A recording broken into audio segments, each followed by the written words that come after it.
యేసుక్రీస్తు శ్రేష్టమైన నామములో అందరికీ శుభాలు వందనం తెలియజేస్తున్నాను. పిల్లరా ఇంత బాగున్నారు కదా.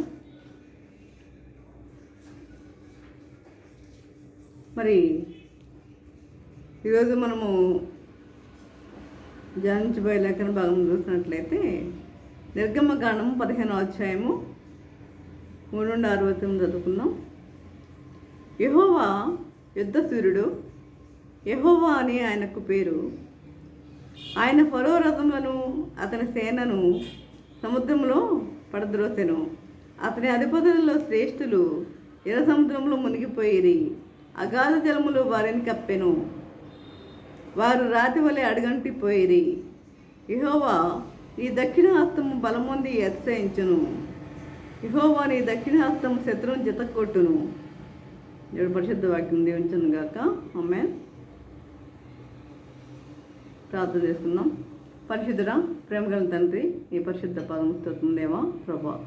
తండ్రి దొరికిన ప్రభా, మమ్మల్ని సజీవులుగా ఉంచిన విధానాన్ని బట్టినన్నా మీకు వందనం తెలియజేసుకుంటున్నాం ప్రభా.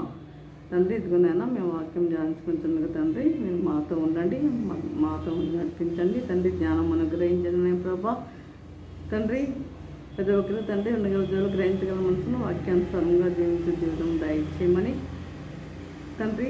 నన్ను నీ రుచార్థం మరుగుపరుచుకొని ఈ బొరుగా నీ సాధం నన్ను వాడుకున్నామని నా ప్రభు నేతనం మృతమారి వినము వేడుకుంటున్నాము తండ్రి. ఆమేన్.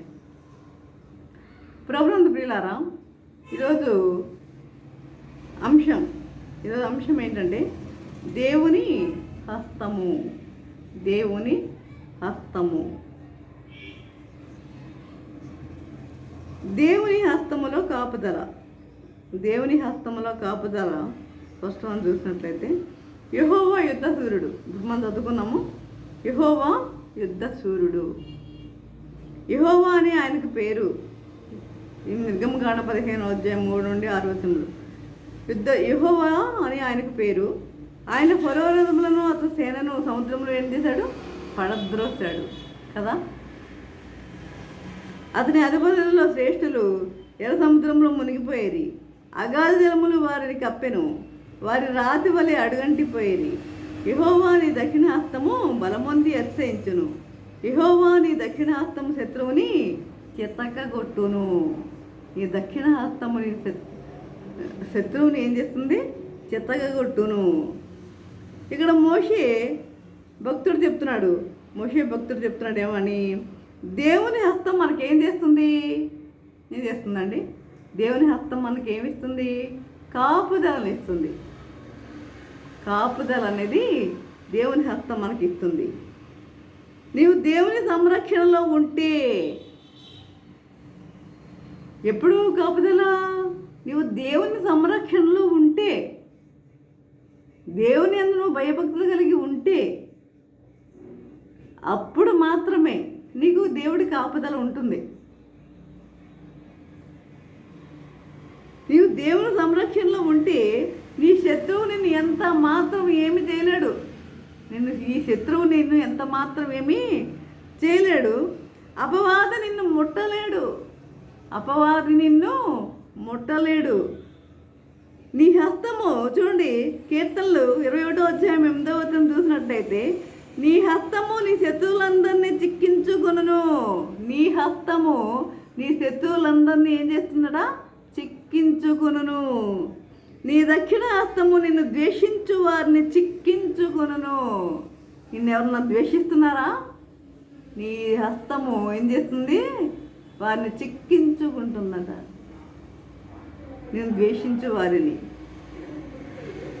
కాబట్టి దేవుని హస్తము నీ గృహమును కాపాడునట్లు ఏం చేయాలి? మనం చేయాల్సింది ఏంటి? దేవుని హస్తము మనల్ని కాపాడినట్లు మనం చేయవలసింది ఏంటి? మనం ప్రతిరోజు మనం చేయాల్సింది ఏంటి?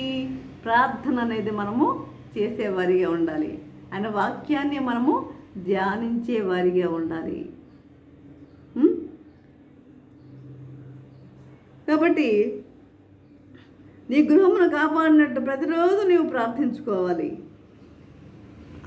అలాంటి సమయంలో ఏ శక్తులు, ఏ చీకటి శక్తులు, ఏ అంధకార శక్తులు, ఏ చేతబడే శక్తులు, ఏ శక్తులు కూడా నీ గృహాన్ని అంటుకోవు, నీ గృహాన్ని తాకవు ప్రియులారా, నీ గృహాన్ని తాకవు. నీవు దేవుని సంరక్షణలో ఉంటే, దేవుని యందు భయభక్తులు కలిగి ఉంటే అప్పుడు మాత్రమే, అది గుర్తుపెట్టుకోండి, అప్పుడు మాత్రమే. కాబట్టి ఏ చేతబడి శక్తి నిన్ను తాకలేదు, ఏ వ్యతిరేక మాట నిన్ను తాకలేదు. నిన్ను గురించి ఎవరిని వ్యతిరేకంగా మాట్లాడుకుంటున్నారా? ఏ వ్యతిరేక మాట కూడా నిన్ను తాకలేదు. కాబట్టి ధైర్యంగా ఉండు, ఏ శత్రువు నీ సరిహద్దును తాకలేడు. చూడండి, సమూయేలు మొదటి సమూయేలు 7వ అధ్యాయం 13వ వచనం చూసినట్లయితే, ఫిలిష్తీయులు అణసపడిన వారై ఇశ్రాయేలు సరిహద్దుల్లోనికి తిరిగి రాక ఆగిపోయిరి. సమూయేలు ఉండిన దినములన్నిటిను యెహోవా హస్తము ఫిలిష్తీయులకు విరోధముగా ఉండెను. కాబట్టి చూడండి, నీవు ఇప్పుడు దేవుని శత్రువుగా, దేవుని స్నేహితునిగా నడుచుకుంటున్నావా, లేకపోతే దేవునికి శత్రువుగా నడుచుకుంటున్నావా? అది క్వశ్చన్. నువ్వు దేవునికి స్నేహితునిగా నడుచుకుంటున్నావా, దేవునికి శత్రువుగా నడుచుకుంటున్నావా? నువ్వు దేవునికి స్నేహితునిగా నడుచుకున్నట్లయితే పైన చెప్పినవన్నీ కూడా నీవు ఆచరించవలసిందే. నువ్వు శత్రువుగా నడుచుకున్నట్లయితే నువ్వు అపవాదికి తావిచ్చినట్లే ప్రియులారా.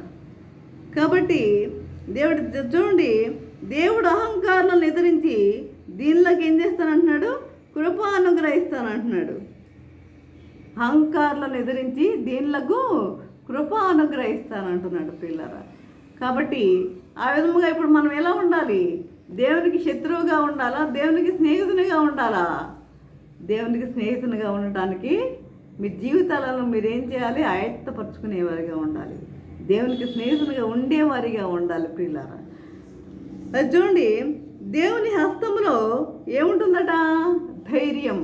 మనం ముందు దేవుని హస్తములో కాపుదల గురించి నేర్చుకున్నాం. సెకండ్ వన్ ఏంటంటే, దేవుని హస్తములో ఏముంటుంది? ధైర్యం అనేది ఉంటుందంట. దేవుని హస్తములో ధైర్యం అనేది ఉంటుందంట ప్రియులారా. దేవుని హస్తం ఆయన పరిచర్యలో పాల్గొన్నట్లు ప్రేరేపిస్తుంది. దేవుని సువార్తను ప్రకటించడానికి నేనెంతటి వాడను? దేవుని సువార్తను ప్రకటించడానికి నేనెంతటి వాడను? నేను ఎటువంటి వేదాంత విద్యను అభ్యసించలేదే, ఎటువంటి వేదాంత విద్య అభ్యసించలేదని అని చాలామంది అనుకుంటారు. అమ్మ నేనేం చెప్పగలను? దేవుని వాక్యం నేనేం చెప్పగలను? నేను ఎక్కడ ఏ థియలాజికల్ స్టడీస్ చేయలేదే, నేను బైబిల్ అంత చదవలేదే, నేనేం చెప్పగలను ప్రభు గురించి అని చాలామంది అనుకుంటూ ఉంటారు. కాబట్టి అలాంటివి ఏమి అవసరం లేదు. కానీ దేవుని సువార్తను ప్రకటించాలన్న వాంఛ నీకుంటే చాలు, దేవుడు ఆ జ్ఞానాన్ని నీకు అనుగ్రహిస్తాడు. దేవుడు ఆ జ్ఞానాన్ని నీకు అనుగ్రహిస్తాడు. ఆ కోరిక నీకుంటే చాలు. దేవుని సువార్తను ప్రకటించాలన్న కోరిక నీకుంటే చాలు, దేవుడు ఆ జ్ఞానాన్ని నీకు అనుగ్రహిస్తాడు, ధైర్యాన్ని నీకు అనుగ్రహిస్తాడు ప్రియులారా. కనుక చూడండి, అపోస్తుల కార్యములు 11వ అధ్యాయము 19-21 వచనములు చూసినట్లయితే, స్టెఫను విషయంలో కలిగిన శ్రమను బట్టి చెదరిపోయిన వారు యూదులకు తప్ప మరి ఎవరికి నీ వాక్యమును బోధింపక, యూదులకు తప్ప మరి ఎవరికి వాక్యం బోధింపక ఫెనీకే, కుప్ర, అంత్యోకయు ప్రదేశముల వరకు సంచరించిరి. యూదులకే వాక్యాన్ని బోధించేవారు, ఇంకెవరికి బోధించేవారు కాదు. స్టెఫను విషయంలో చెదిరిపోయిన వాళ్ళు. కాబట్టి కుప్రీయులు కొందరును, కురేనీయులు కొందరును వారిలో ఉండిరి. వీరు అంత్యోకయకు వచ్చి గ్రీసు దేశపు వారితో మాట్లాడుచు ప్రభు అయిన యేసును గూర్చిన సువార్తను ప్రకటించిరి. అంత్యోకయకు వచ్చి వీరేం చేశారు? ప్రభు యొక్క వాక్యాన్ని వీరు బోధించారు, సువార్తను ప్రకటించారు. ప్రభు యొక్క హస్తం వారికి ఎలా ఉంది? తోడై ఉంది. దేవుని యొక్క హస్తం మనకు తోడై లేకపోతే మనం ఏమి చేయలేము ప్రియులారా. కాబట్టి కనుక నమ్మిన వారు అనేకులు ప్రభువు తట్టు తిరిగిరి. అది ఆది సంఘానికి హింస జరిగిన రోజులవి. స్టెఫను హింసించబడి చంపబడ్డాడు కదా. హింసించబడి ఎందుకు హింసింపబడ్డాడు స్టెఫను? ఆయన దేవుని వాక్యాన్ని ప్రకటిస్తున్నందుకే కదా. కాబట్టి స్టెఫను హింసించబడి చంపబడ్డాడు. ఆయన క్రింద ఉన్నవారు, ఆయనతో ఉన్నవారు భయపడి ఏమైపోయారు? చెల్లాచెదరైపోయారు. స్టెఫను చంపబడ్డాడని ఆయన క్రింద ఉన్నవారు, ఆయనతో ఉన్నవారు అనేక మంది ఏం చేశారు? చెల్లాచెదరైపోయారు, భయపడిపోయారు. ధైర్యం లేదు వాళ్ళకి. కాబట్టి సువార్త ప్రకటించడానికి భయపడిపోయారు. అయితే ప్రభువు హస్తము వారికి తోడై ఉండెను. వాడు పిరిగితనంతో భయపడి పారిపోయినప్పుడు ప్రభు యొక్క హస్తము వారికి తోడై ఉన్నది. ప్రభు యొక్క హస్తం వారికి తోడై ఉంది. అప్పుడు ధైర్యంగా సువార్తను ప్రకటించడం మొదలుపెట్టారు. Praise the Lord. ధైర్యంగా సువార్తను ప్రకటించడం మొదలుపెట్టారు. ఆ ధైర్యం ఉందా మీకు? ఆ ధైర్యం ఉన్నదా మనలో? దేవుని యొక్క సువార్తను ప్రకటించే ధైర్యం మనలో ఉందా? ఇక థర్డ్ వన్ చూసినట్లయితే దేవుని హస్తములు ఏముందట? బలం ఉందట. ఫస్ట్ వన్ ఏంటి? దేవుని హస్తములో కాపుదల. సెకండ్ వన్ ఏంటి? దేవుని హస్తములో ధైర్యం, దేవుని హస్తములో బలం. చూడండి, రాజుల మొదటి గ్రంథము 18వ అధ్యాయం 46వ వచనం చూసినట్లయితే యెహోవా హస్తము ఏలియాను బలపరచగా, యెహోవా హస్తము ఏలియాను బలపరచగా అతడు నడుము బిగించుకొని అహాబు కంటే ముందుగా పరిగెత్తుకొని పోయి కదా. అహాబు కంటే ముందుగా పరిగెత్తుకుని వెళ్ళాడు ఏలియా. అహాబు కంటే ముందుగా పరిగెత్తుకొని పోయి ఎదురేల గుమ్మున వద్దాం వచ్చాను. ఇక్కడ రాజైన అహాబు తన రథం ఎక్కి బయలుదేరాడు. అయితే ఏలియా యెహోవా హస్త బలము చేత ఆ గుర్రపు రథము కంటే వేగముగా పరిగెత్తుకొచ్చాడండి. ఆ గుర్రం యొక్క రథము కంటే వేగముగా పరిగెత్తుకుని వచ్చాడు. వచ్చి గమ్యాన్ని చేరుకున్నాడు. సాధారణంగా ఏదైనా ఒక వాహనం యొక్క వేగాన్ని గుర్రపు వేగంతో పోల్చి లెక్కిస్తారు. గుర్రం చాలా వేగంగా పరిగెడుతుంది కదా. మరి గుర్రం యొక్క వేగము కంటే ఏలియా వేగముగా పరిగెత్తుకు వచ్చి ఇజ్రాయెల్లో నిలిచాడు. కనుక అటువంటి గుర్రపు వేగం కంటే అత్యంత వేగంగా ఏలియా పరిగెత్తాడు. ఎందుకలా పరిగెత్తగలిగాడు? ఎందుకంత శక్తి ఏలియాకు వచ్చింది? ఎందుకంత శక్తి ఏలియాకు వచ్చింది అంటే యెహోవా హస్తము అతన్ని ఏం చేసింది? బలపరిచింది. యెహోవా యొక్క హస్తం అతనిని బలపరిచింది. ప్రియులారా, యెహోవా హస్తం అతనిని బలపరిచింది. మనం బలపరుతుందా? దేవుని యొక్క హస్తం మనల్ని బలపరుస్తుందా? మనం పిరికి వారిగా మనం జీవిస్తున్నామా? ధైర్యం కలిగి జీవించండి. ఈ లోకంలో ప్రభు మనతో ఉంటే మనకు ధైర్యమే. ఎల్లప్పుడూ మనకు ధైర్యం కలిగి మనం జీవిస్తాం ప్రభు మనతో ఉంటే. ఇక చూసినట్లయితే 4th వన్ చూసినట్లయితే చూడండి, యెహోవా హస్తములు ఏముందట? క్రమశిక్షణ ఉందట. యెహోవా హస్తములు ఏముంది? క్రమశిక్షణ అనేది ఉందట ప్రియులారా యెహోవా హస్తములో. కీర్తనలు 32వ అధ్యాయము 3-4 వచనం చూసినట్లయితే, కీర్తనలు 32వ అధ్యాయము 3-4 వచనం చూసినట్లయితే, నేను మౌనమై ఉండగా దినమంతయు నేను చేసిన నా ఆర్తధ్వని వలన నా ఎముకలు క్షీణించినవి. నా ఆర్తధ్వని వలన నా ఎముకలు ఏమైపోయినాయి? క్షీణించినవి. దివారాత్రులు నీ చెయ్యి నా మీద బరువుగా నుండెను. దివారాత్రులు నీ చెయ్యి నా మీద బరువుగా ఉండేను. ఇక్కడ కీర్తనాకారుడైన దావీదు, దేవా నీ చెయ్యి నా మీద బరువుగా ఉన్నది అంటున్నాడు. దావీదు నీ చెయ్యి నా మీద బరువుగా ఉన్నది అంటున్నాడు. ఇక్కడ దేవుని హస్తం ఒక వ్యక్తిని క్రమశిక్షణలో తీసుకురావడం చూస్తాం. మనం పాపంలో నడుచుకుంటున్నప్పుడు దేవుడు మనల్ని ఏం చేస్తాడండి? మన పాపంలో జీవిస్తున్నప్పుడు దేవుడు మనల్ని ఏం చేస్తాడు? శిక్షిస్తాడు కదా. శిక్షిస్తాడు అంటే దేవుడు ఎలా శిక్షిస్తాడని మనం అనుకుంటాం కదా. ఆయన తప్పు చేస్తే శిక్షిస్తాడు. మరి ప్రేమగల తండ్రి ఎలా శిక్షిస్తాడని మనం అనుకుంటాం. ప్రేమగల తండ్రి కదా, ఎలా శిక్షిస్తాడు అని మనం అనుకుంటాం. కానీ ఆయన తప్పు చేస్తే శిక్షిస్తాడు. ఆయన మన తండ్రి, మనము ఆయన పిల్లలం. ఆయన మన తండ్రి, ఆయన మన పరమ తండ్రి. మన ఈ లోకమేమి శాశ్వతమేమి కాదు. ఇక్కడ మనం ఉండం.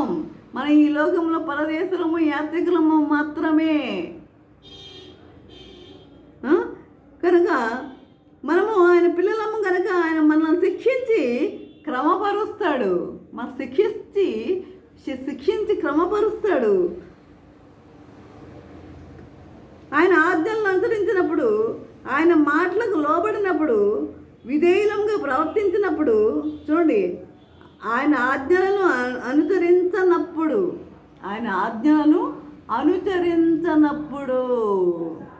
అనుసరిస్తున్నారా?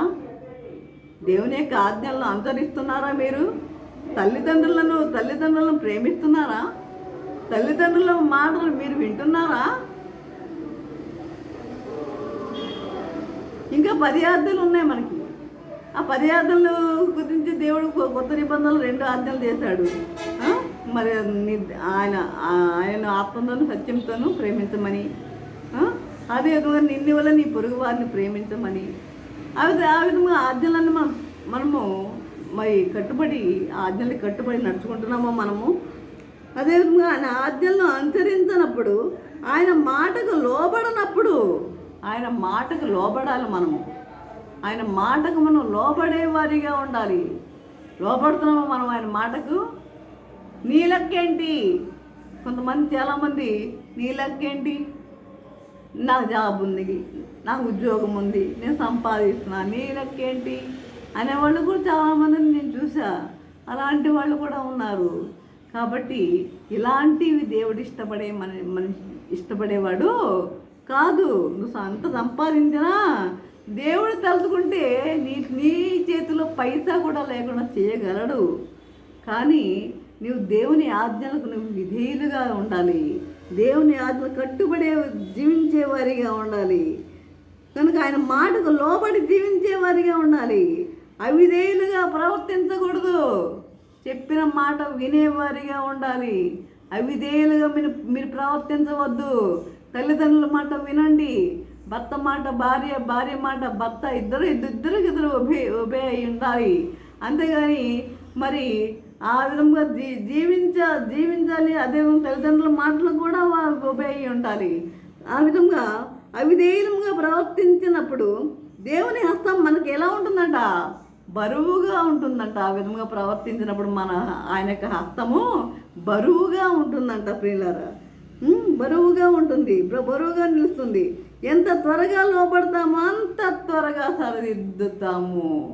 అంత త్వరగా మనల్ని దేవుడు ఏం చేస్తాడు? సరిదిద్దుతాడు. ఇప్పుడు దేవుని ఆజ్ఞలను పాటించినప్పుడు, తల్లిదండ్రులకు ఒబే అయినప్పుడు, మరి దేవుని ఆజ్ఞలకు కట్టుబడినప్పుడు, మరి అవి విధేయులుగా నువ్వు జీవించినప్పుడు ఏం చేస్తాడంటే దేవుడు త్వరగా సరిదిద్దుతాడంట నిన్ను. ఆలస్యం చేసే కొలది శిక్షింపబడుతూ తగిన పర్యవసానాన్ని అనుభవిస్తూ ఉంటావు. నువ్వు ఆలస్యం చేసావా? ఇవన్నీ నీకు తెలుసు. ఒక క్రిస్టియన్గా నీకు అన్నీ తెలిసి కూడా నీవు దేవుని మాట వినకపోయినట్లయితే ఇంకా నీకేమవుతుంది? టైం పెరిగిపోతూ ఉంటుంది. కాబట్టి మనం ఏం చేయాలి? ఆలస్యం చేసే కొలది శిక్షింపబడుతూ తగిన పర్యవసానాన్ని అనుభవిస్తూ ఉంటాం. చూడండి, కీర్తనలు 32వ అధ్యాయం 5వ వచనంలో, నా దోషమును కప్పుకొనక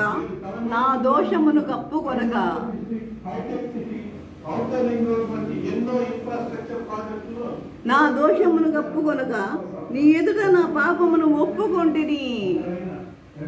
మనం దేవుని యందు మనం ఏం చేయాలి? దేవుని దగ్గర మన పాపాలు ఒప్పుకోవాలండి. మన పాపాలన్నీ మనం ఒప్పుకునేవారిగా ఉండాలి. కాబట్టి నా దోషమును కప్పుకొనక నీ ఎదుట నా పాపమును ఒప్పుకొంటిని.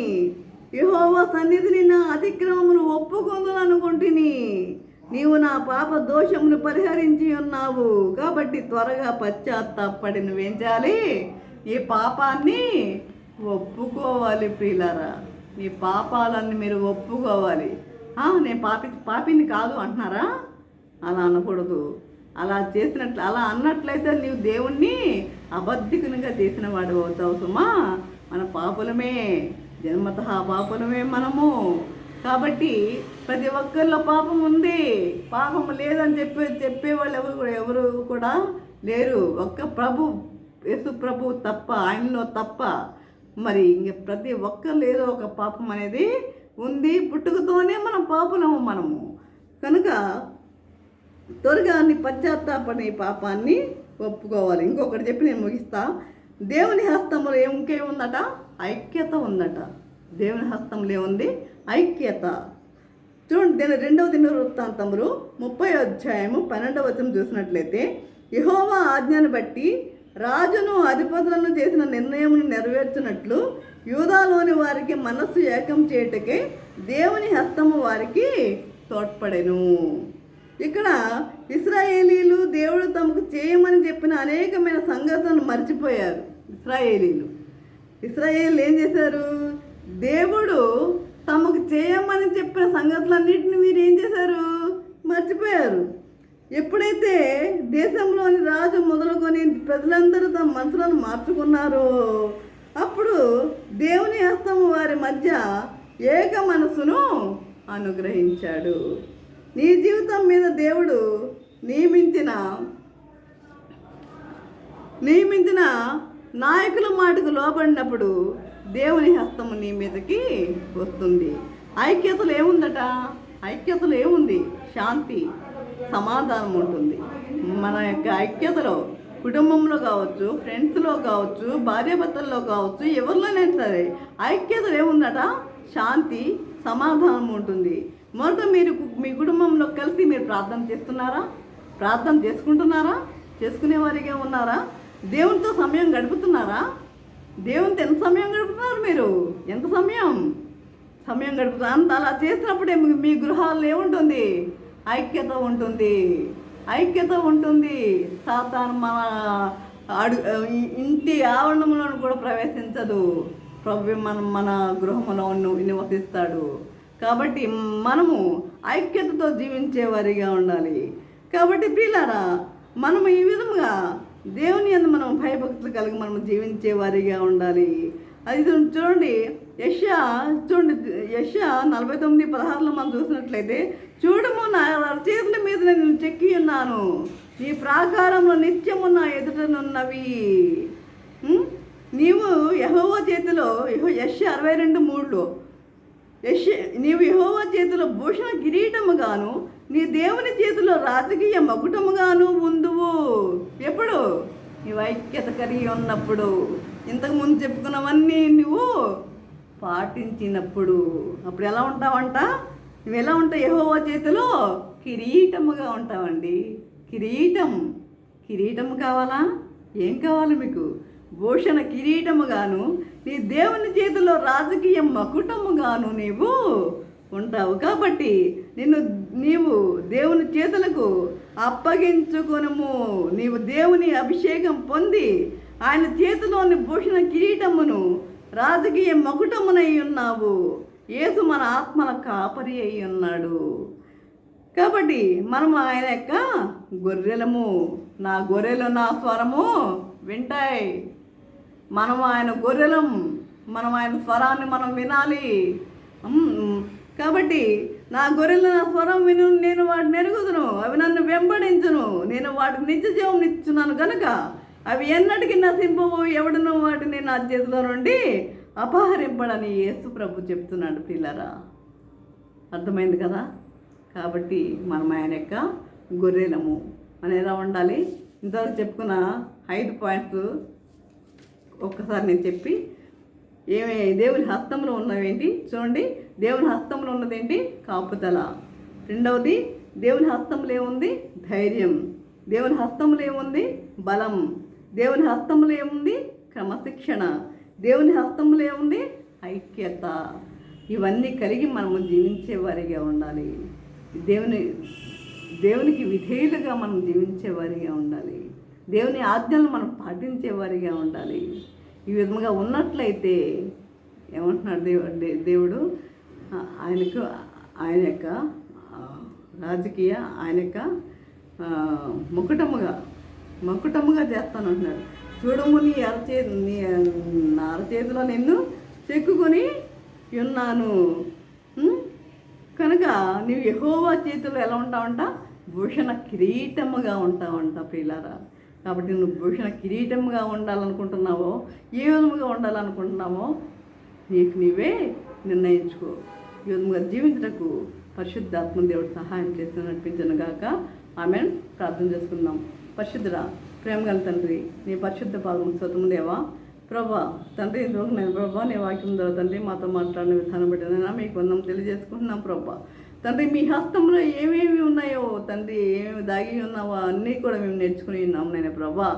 తండ్రి, విన్నవారు తండ్రి ప్రతి ఒక్కరు తండ్రి వాక్యం నెమ్మది వేసుకుని నాయన ప్రభా. ఆ విధంగా వారు జీవించడానికి నీకు అనుగ్రహించమని తండ్రి నదురేడని యేసయ్య బ్రతిమారి విన్నముగా వేడుకొంచున్నాము తండ్రి. ఆమెన్. తండ్రి అయిన దేవుని ప్రేమయు కుమారుడైన యేసుక్రీస్తు కృపయు పరిశుద్ధాత్మిక సహవాసము సకల దేవుని సదాకాలము ప్రభా. తండ్రి, ఎంతమంది అయితే ప్రభా వాక్యం విని ప్రతి ఒక్కరికి తోటి నిలిచి ఉండను గాక. Amen, amen, amen.